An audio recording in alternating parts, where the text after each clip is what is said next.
Bienvenue sur Gabon 24. La zone de libre-échange continentale africaine vient de franchir un nouveau pas.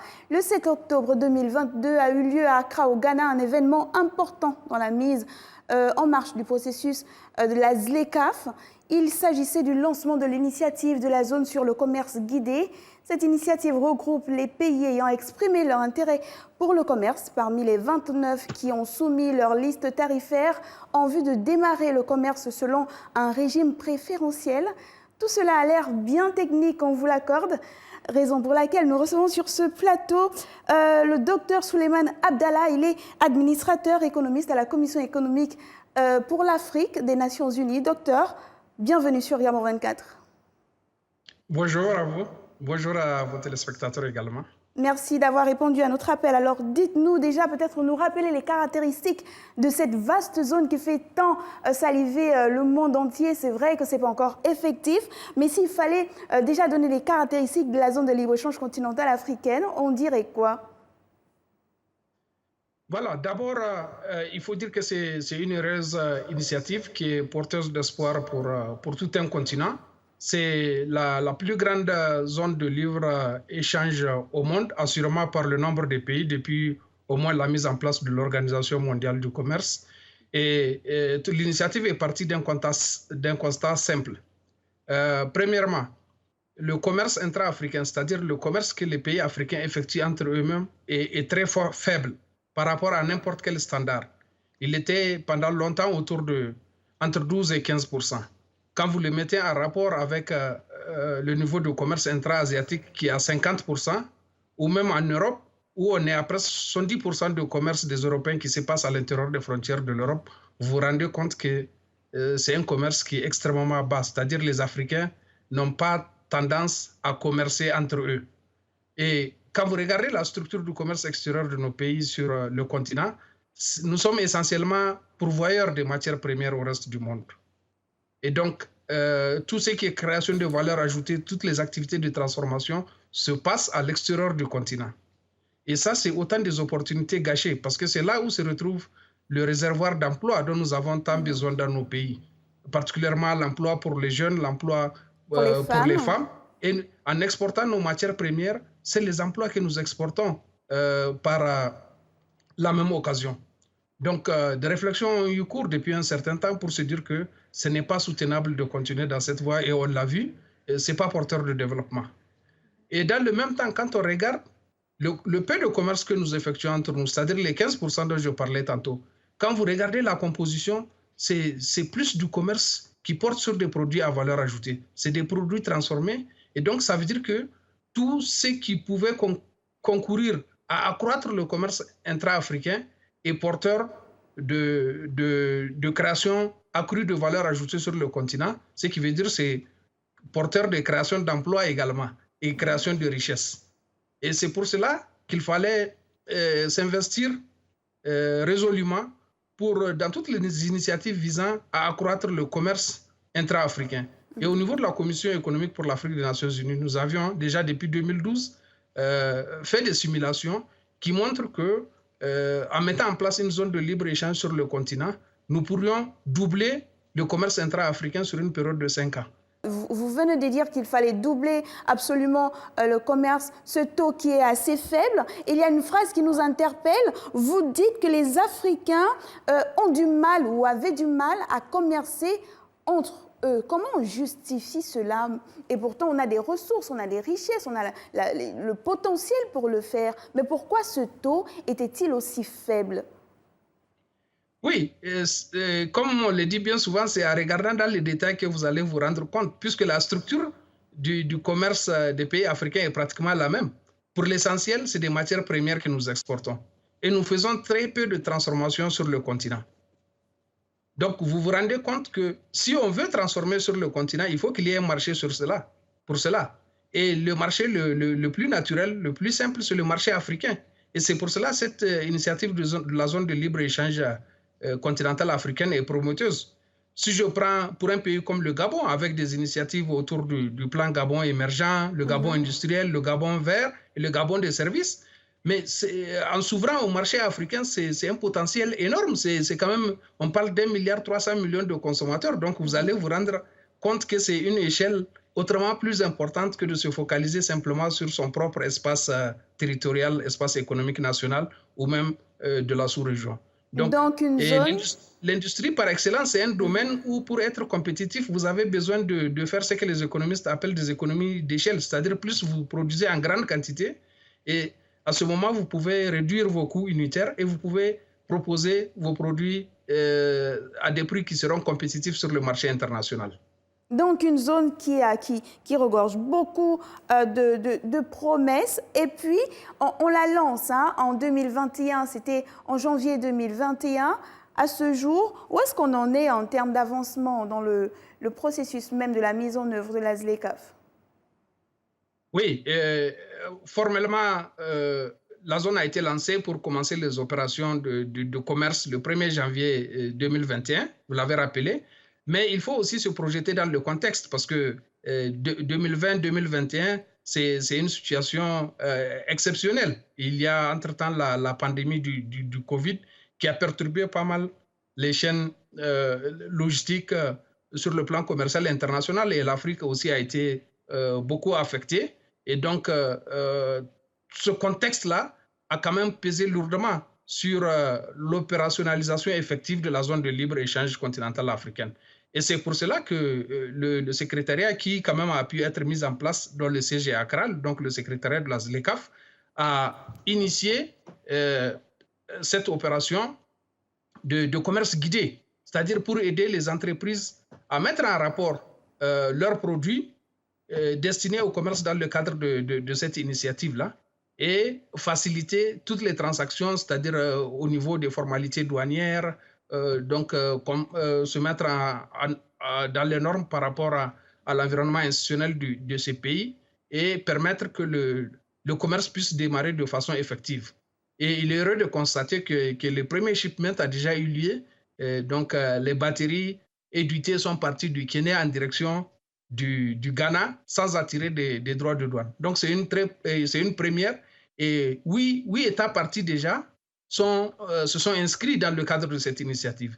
Alors, docteur Abdallah, tout ça c'est bien et puis c'est peut-être ce qui a mené la tenue à Accra au Ghana de cette importante réunion le 7 octobre dernier qui a réuni 8 pays qui vont participer à cette initiative dont je parlais au début de cette émission. Peut-être nous parler de cette réunion et puis pourquoi seulement 8 sur les 29 qui pourtant étaient déjà décidés? Oui, bon, il faut noter que c'est sur une base volontaire que les pays se sont inscrits. Donc, ce n'est pas pour limiter, mais bon, c'est pour un peu roder le mécanisme. Et il est plus facile de démarrer à petite échelle, le temps que le processus soit fluidifié pour permettre une plus large participation des pays. Donc, le commerce guidé, ce n'est pas seulement une initiative fermée à ces 8 pays. Donc, tous les pays qui sont prêts peuvent rejoindre le mouvement. Il s'agit de permettre en fait des échanges commercialement significatifs donc, dans le cadre de la ZLECAf et de tester l'environnement opérationnel, institutionnel, juridique et de politique commerciale au niveau de ces pays-là. Et aussi d'envoyer un important message positif aux opérateurs économiques africains pour qu'ils voient de façon effective que la ZLECAf est en marche, que c'est quelque chose de concret et qu'il est possible à partir du Ghana d'importer du thé ou des batteries du Kenya ou de tout autre pays africains membres de la ZLECAf sans encourir de droits de douane et puis sans qu'il y ait des formalités excessives. Donc, tout cela va contribuer à booster la compétitivité commerciale des produits d'origine africaine sur le continent. Donc, peut-être nous rappeler quels sont ces 8 pays et puis nous dire, quand on parle de commerce guidé, ça veut dire quoi exactement? Voilà. Donc, les 8 pays, ils sont issus de toutes les sous-régions africaines, c'est-à-dire vous avez des pays d'Afrique de l'Ouest, du centre, du nord, du sud et de l'Est. Donc, c'est pratiquement une Afrique en miniature. Ces pays sont le Cameroun, donc en Afrique centrale, on a l'Égypte, on a le Ghana, le Kenya, Maurice, le Rwanda, la Tanzanie et la Tunisie. Et il s'agit là des pays qui s'estiment prêts à commencer donc immédiatement les opérations commerciales donc sous le régime de la ZLECAf. Et qu'est-ce que ça veut dire le commerce guidé? C'est-à-dire dans une première phase, c'est le secrétariat même de la ZLECAf qui s'investit donc qui met en rapport les entreprises qui peuvent fournir des produits et des services avec des entreprises récipiendaires qui ont besoin de ces produits et de ces services dans les pays importateurs et qui facilitent toutes les démarches administratives pour une bonne conclusion donc des transactions commerciales. C'est de cela qu'il s'agit. Donc, c'est le secrétariat de la ZLECAf qui a mis en place un mécanisme donc, qui permet de faciliter et de fluidifier le commerce entre les différents pays participant à cette initiative-là dans une première phase. Et comme je vous le disais, le système va être rodé au fur et à mesure que les pays se joignent et le mécanisme va prendre son envol de lui-même. Mais dans une première phase, pour vraiment faciliter l'envol de cette initiative, il était important que le secrétariat de la ZLECAf s'implique dans ces transactions commerciales. Donc, si on comprend bien, ce club de 8, donc ces 8 pays, vont bénéficier de tous les avantages offerts par la ZLECAf. Et puis, quand on parle de produits qui seront échangés, est-ce que c'est tout ce qu'on a, par exemple, au Cameroun, qu'on pourra revendre au Ghana, ou bien il y a des produits bien spécifiques qui ont été présentés par chaque pays pour cette initiative? Oui, comme je le dis, il s'agit d'une première phase. Donc, en réalité, ce n'est pas l'ensemble des produits qui peuvent être concernés. Donc, il y a, tout comme ce n'est pas l'ensemble des pays qui sont impliqués. Donc, on a mis l'accent sur des produits particulièrement importants pour le commerce intra-africain.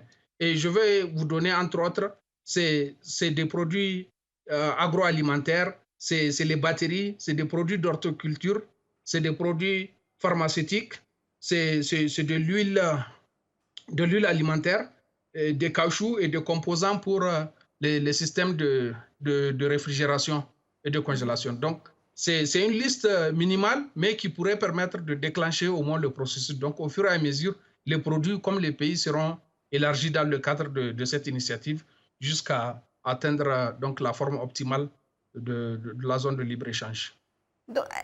On ne veut pas être pessimiste, docteur, mais quand même, la ZLECAf, elle a été lancée depuis, les discussions sont sur la table. Depuis, on essaye de se mettre d'accord sur un ensemble de règles. Et puis, on a quand même 54 États qui étaient d'accord. 44, je pense, ont ratifié l'accord. Et puis, on part à 29 qui ont décidé de participer ou alors de se lancer déjà dans ce commerce-là. Et puis, au final, on n'a que 8. Est-ce que, c'est pas pour être pessimiste, mais est-ce que c'est pas pour dire que les pays africains, en réalité, ne sont pas encore prêts pour un tel projet, finalement? Bon, votre question est intéressante parce qu'elle renvoie à la dynamique au niveau des pays. Vous savez, chaque pays a sa propre tradition ou culture administrative, ses propres processus internes. Donc, les pays n'avancent pas forcément au même rythme. Mais l'enthousiasme est réel pour la ZLECAf. Vous l'avez rappelé vous-même, c'est 54 pays quand même qui ont signé l'accord sur les 55 pays membres de l'Union africaine. Donc, il est très rare de voir un accord qui est signé par une majorité aussi importante. Et qui plus est, le plus important, c'est la ratification. Vous savez, il y a des accords qui sont signés, mais le processus de ratification est tellement long, souvent ça prend des décennies. Mais la ZLECAf, en un temps record, a pu atteindre le point critique pour permettre à l'accord d'entrer en vigueur en moins d'un an, pratiquement. Et là, les ratifications, déjà, les pays qui ont déposé les instruments de ratification auprès de la Commission de l'Union africaine sont à cette date au nombre de 44 avec la Guinée-Bissau qui s'est enjoint au mouvement. Et comme je le disais, maintenant, c'est une question d'être prêt. Les 29 dont vous parlez, c'est les pays qui ont pu préparer leur liste de concessions tarifaires. Je ne veux pas être trop technique, mais c'est-à-dire c'est les pays qui ont dit voilà les produits que nous allons exonérer. Voilà la liste, puisque vous savez, 90% des produits doivent être exonérés et 7% des produits sensibles dont l'exonération va prendre un certain temps et 3% des produits exclus. C'est un peu ça le schéma de la ZLECAf. Donc, les 29 pays-là, c'est les pays qui ont identifié clairement les produits sur lesquels il n'y aura plus de droits de douane quand on s'engage à commercer dans le cadre de la ZLECAf. Et c'est entre eux que le commerce peut s'opérer. Puisque si moi, je n'ai pas envoyé mes listes de produits autorisés, on ne sait pas quel produit est-ce que j'exonère, quel autre je vais continuer à taxer. Donc, je ne peux pas participer. Mais le mécanisme est en cours. Il y a tellement d'insuffisance aussi des capacités au niveau de certains États. C'est pour cela que l'appui technique de la Commission économique pour l'Afrique des Nations Unies et d'autres partenaires est très important de ce point de vue pour aider les pays au moins à comprendre les intérêts qu'ils ont de préparer les listes de concessions tarifaires et de les soumettre à temps, puisque techniquement, c'est ça qui permettra aux pays de s'engager dans le commerce. Et aussi, cela requiert de prendre des dispositions en interne, de former le cordon douanier pour qu'ils sachent les produits d'origine africaine, comment lire les certificats d'origine africaine pour pouvoir exonérer les produits. Tout cela requiert du temps, de la formation, et les pays n'avancent pas au même rythme.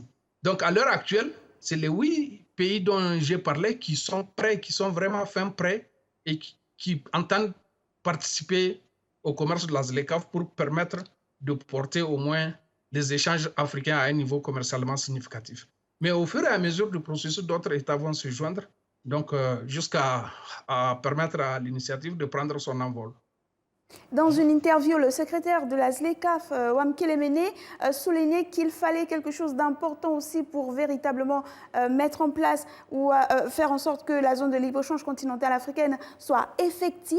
C'était le moyen de paiement. Est-ce que ces 8 pays-là se sont mis d'accord sur le moyen de paiement qui va permettre les échanges? Il y a déjà la fameuse monnaie locale qui a été mise en place. Elle est déjà effective?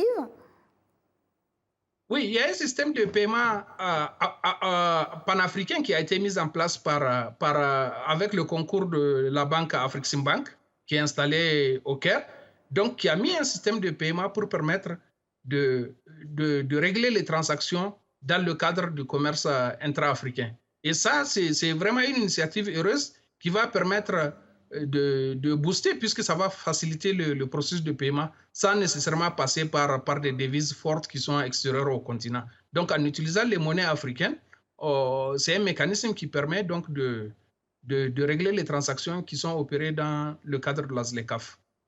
Donc, un lancement officiel le 7 octobre dernier. Est-ce que c'est pour dire que dès le 8, on avait déjà, ou on a lancé effectivement les choses sur le terrain? C'est quoi la prochaine étape après ce lancement officiel?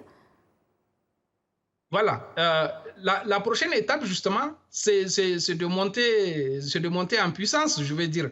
C'est d'abord d'intensifier le commerce entre ces 8 pays participants et de s'assurer que le commerce il est fluidifié, qu'il n'y a pas de couacs, ou bien que les couacs sont gérés de façon à ce que ça soit streamline, comme on dit, que ça soit fluidifié, voilà.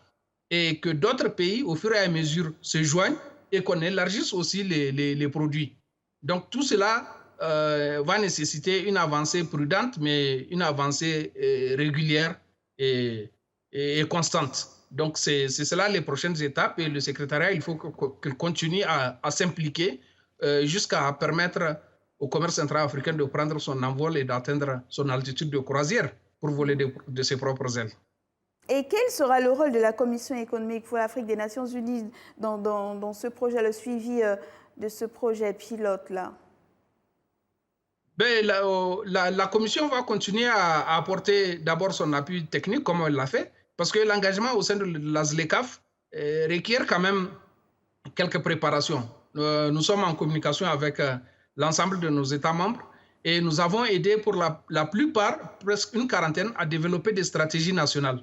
Parce que là, il ne faut pas aller se lancer dans une impréparation totale. Il faudrait que chaque pays fasse son examen. Voilà, moi en tant que pays, quelles sont mes forces, quelles sont mes faiblesses, comment est-ce que je me projette dans ce grand marché, à partir donc de mes ressources, à partir de compétitivité de mon industrie, sur quel secteur particulièrement je dois mettre l'accent pour optimiser ma participation dans le commerce intra-africain. Donc la Commission s'est beaucoup investie. Nous avons développé ces stratégies nationales qui sont en train d'être mises en œuvre, et nous accompagnons également les États dans la mise en œuvre donc, de ces stratégies nationales pour permettre l'optimisation de leur participation à la ZLECAf. Et quels sont les arguments que vous donnez à ces pays-là, peut-être qui ont peur d'être marginalisés? La ZLECAf, c'est un vaste marché. On a de grandes pointures économiques telles que le Nigeria, le Ghana, la Tunisie, l'Afrique du Sud. Quels sont les arguments que vous utilisez pour rassurer les pays qui ont peur de se faire écraser? Oui, c'est une question bien réelle qui revient souvent sur la table. Mais nous sommes convaincus que chaque pays peut tirer son épingle du jeu. Et tirer son épingle du jeu, ça veut dire qu'il faut se préparer minutieusement. Et ce n'est pas seulement une affaire de petits pays ou de grands pays.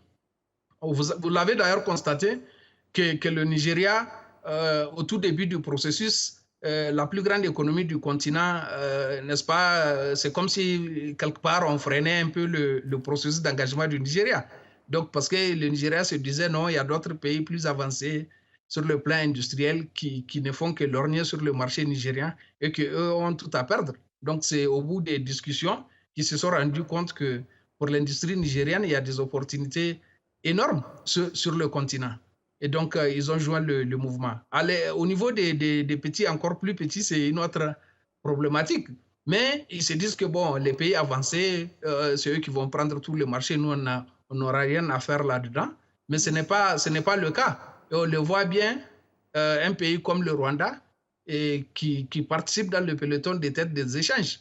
Parce que le Rwanda a fait son homework, il a bien étudié ses filières porteuses et il est en train d'investir depuis quelques années dans ces filières porteuses. Et le Rwanda a de grandes ambitions industrielles et il voit bien que le marché continental, c'est vraiment une opportunité énorme à saisir. Donc, d'autres pays sont en train de s'inclure également dans cette dynamique-là.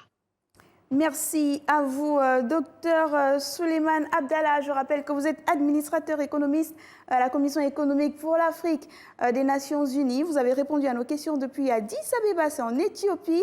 Merci à vous également de nous avoir suivis. Quant à moi, je vous dis modestement au revoir et à très bientôt sur nos antennes.